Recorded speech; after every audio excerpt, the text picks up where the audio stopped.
wonder and how to today is about stretching exercises. In why stretching is important.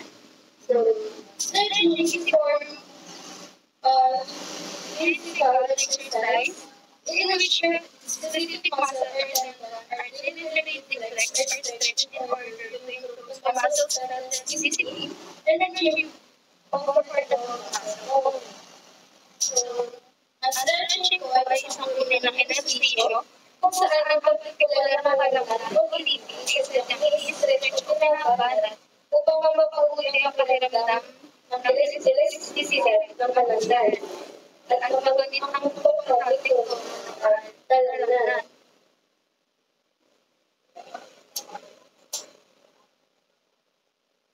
So, what are the health benefits of stretching? Number one is reduce stress. Number two, reduce pain and stiffness. Number three, improve health. Number four is improve muscle function. Number five, enhance nutrition. Six is reduce physical injury. Seven, enhance performance. Number eight is improve blood flow and circulation. Number nine, minimize wear and improve joints. Lastly, improve quality of life. So, what is the basic stretch? The basic stretch, your body feels more relaxed when you stretch because your muscles become more flexible. Additionally, it improves the health of your body and helps you concentrate on it. Although to which you can help your stress. Additionally, stretching resists still good chemicals that might improve your energy. Therefore, stretching prevention and stress improves your mind and body. So, pagpapasa sila ginanat siya, nararamdaman siya sa pagkagulo. And because of that, naman ng mga kailangan, and then, nalagamot din nila para rin nag-focus sa iyong pagkawan. At nagtutulong ito para sa iyo, para mag-concentrate ka, para sa mga ito ay makapag-focus sa iyo naman. Dagdag ko natin is stretching ay nagpupulong sa mga katawan at nagpapabuti ng mood. Pero may turing na stretching ay tulad ng pagpunta ng bakasyon, mga sa tension and stress para sa iyong katawan at physical. Next slide.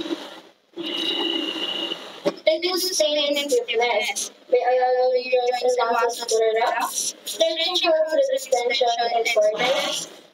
By gradually extending your muscles, the durability is possible with greater flexibility, which is help reduce stiffness. Additionally, stretching facilitates the blood flow to the muscle, which lowers inflammation and speeds up the healing process. Stretching essentially makes your body feel more at ease and less forward. Makes it easier to walk around and think about your everyday activities without experiencing as much pain or stiffness. So, ang reduced pain and stiffness sa pamamagitan ng pagpapahinga ng pagpapapuso at kalangan, ang stretching ay tumutulong sa paglabas ng tensyon at pagkabag sa pamamagitan ng pinamamaliging pagpapahaba ng mga kabalan. Ang mahusay na pagalaw ay nagiging posible dahil sa malaking flexibility na loob at tumutulong din sa pagbawas ng pagbibilit. Dagdag pa, stretching ay nakapabilis ng darating na ito sa mga kalangan na nagpapababa ng pagkabala at nakapabilis ng seles ng pagbibilit. Sa pamamalakaran, ang stretching ay nagpaparamdam ng pagdiwalaan sa iyong katawan. At mas pagkikin ng magana na magagawa ng mas madali para sa iyo na maglagarad ng patuloy sa iyong para-araw na walay. Hindi mo dala ng sa pinagpapan o pagkakabit. Next slide.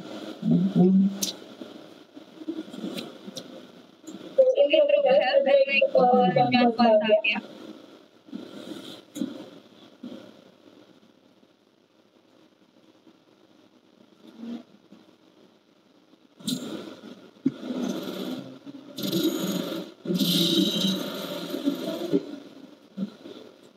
Improve health. Stretching increases your body's flexibility and relaxation, which enhances your range of motion, reduces your chance of injury, strengthens strengthens your posture, increases blood flow, and reduces pain.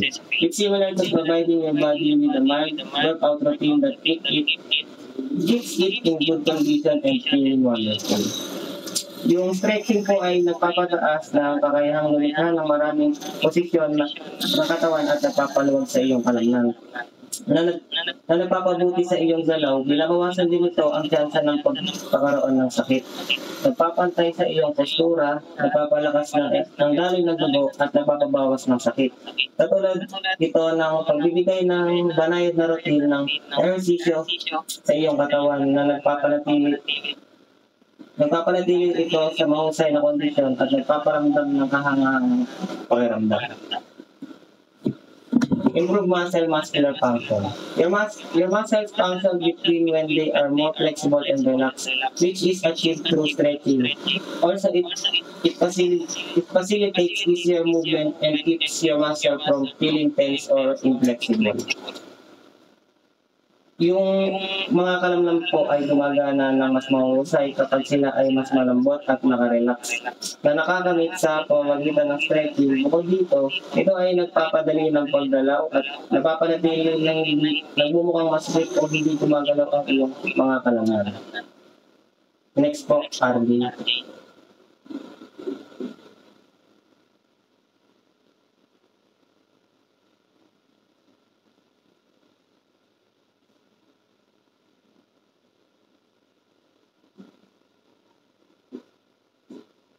RJ.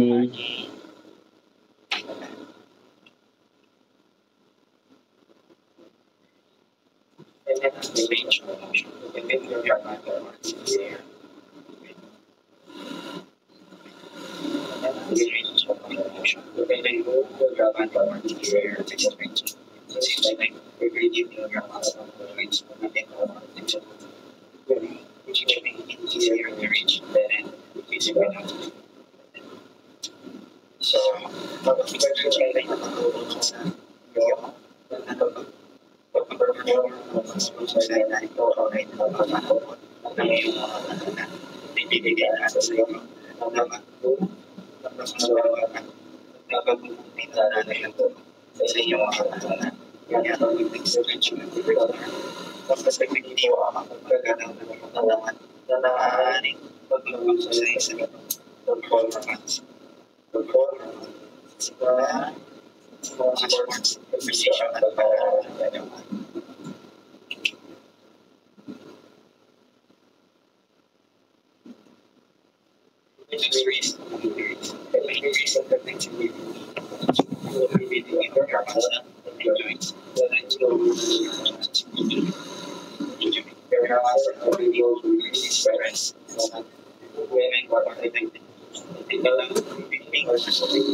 Nawala ang mali.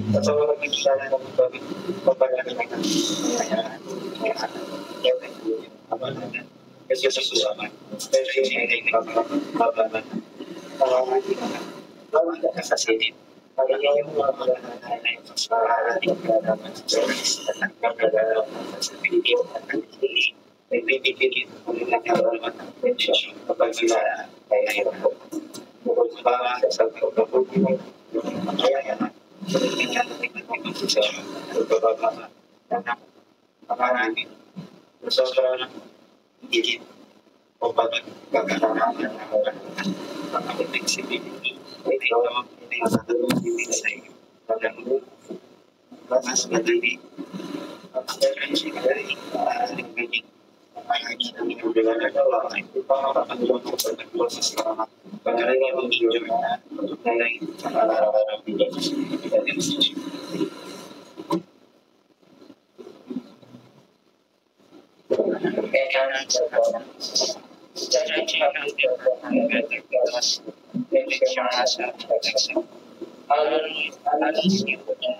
Yan, tagay pa. 10 minutes. Malamig sa mga ba? Ang kasi sabi ko naman. Hindi na pa sila pa kasi nasa PowerPoint.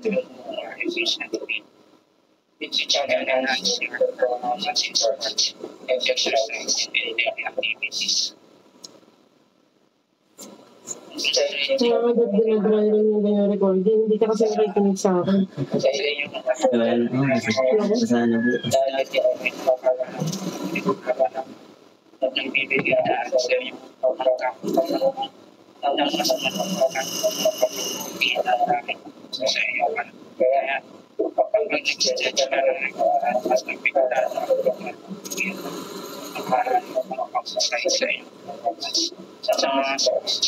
Pero ito ba?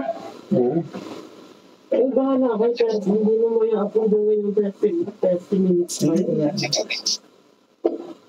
Ano lang, hindi, link lang naman. Kumbaga, link lang ng drive ng sentence. Doon naman sa footprint. Ano nagbabasahin mo sa bahay ko? Explanation mo agad. Saan ba sa'yo? Basahin mo tayo itong explanation niya.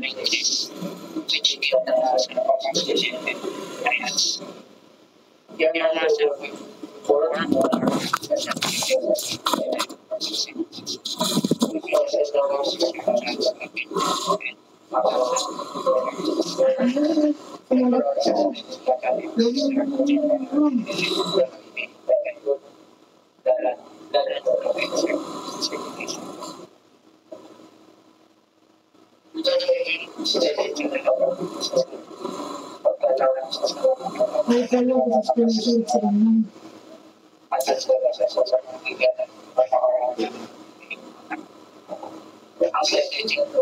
It's an explanation.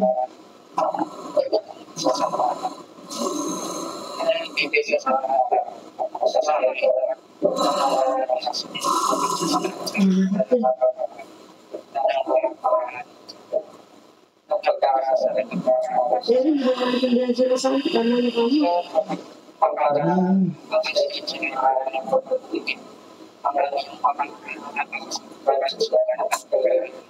Tama na kami.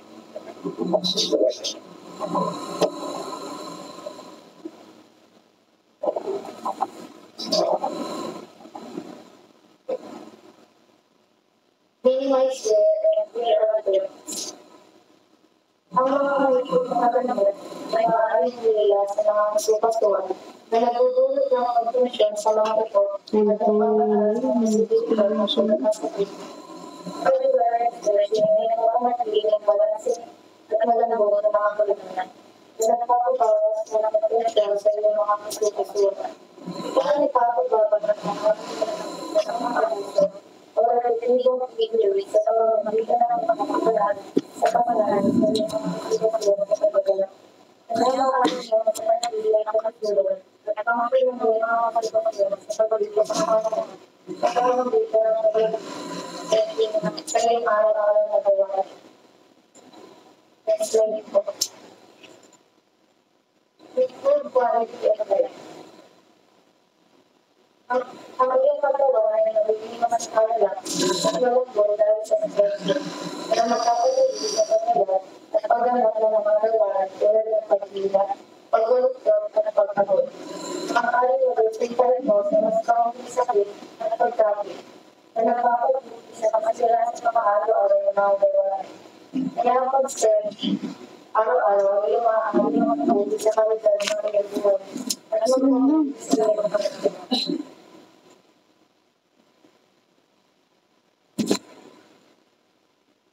Some interventions that I would recommend for our body to pinagawin ko. Number one is to touch. Ang stretch, yung nagutok sa mga hagupin, likod sa ibaba. At nakakaalala na si Pilipino tumulong dito sa pagpapabutin ng pagiging masilang ng lugar ng ito.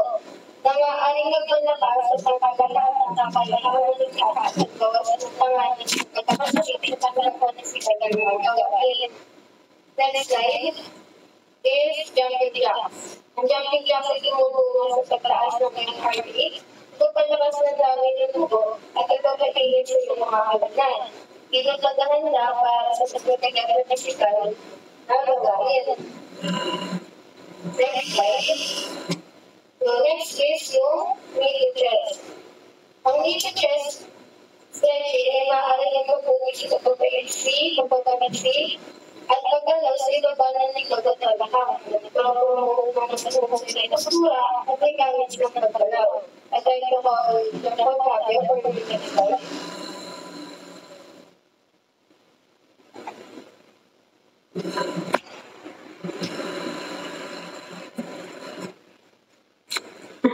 Next po ay squats.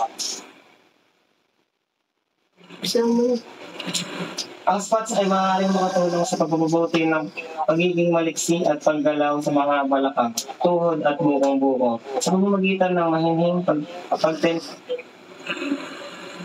mahinhing pagtensyon sa mga lugar na ito, habang bumababa ka sa posisyon ng squat. Ito ay maaaring magdulot ng mas mahusay, masaklaw ng galaw at mas mababang panganib ng pagkakasakit sa panahon ng mga physical na gawain. Next, Samson stretch. Ang Samson stretch ay pangunahing tumututok sa mga hip flexors, quadriceps at balikat. Tumutulong ito sa pagpapabuti ng pagiging maliksi at paggalaw sa mga lugar na ito na maaaring lalo pang mabuti para sa mga individual na nakatungkod ng matagal o nakikilahok sa mga aktibidad na nangangailangan ng paggalaw ng balakang at ngipin tulad ng pagtakbo at pagbibisikleta.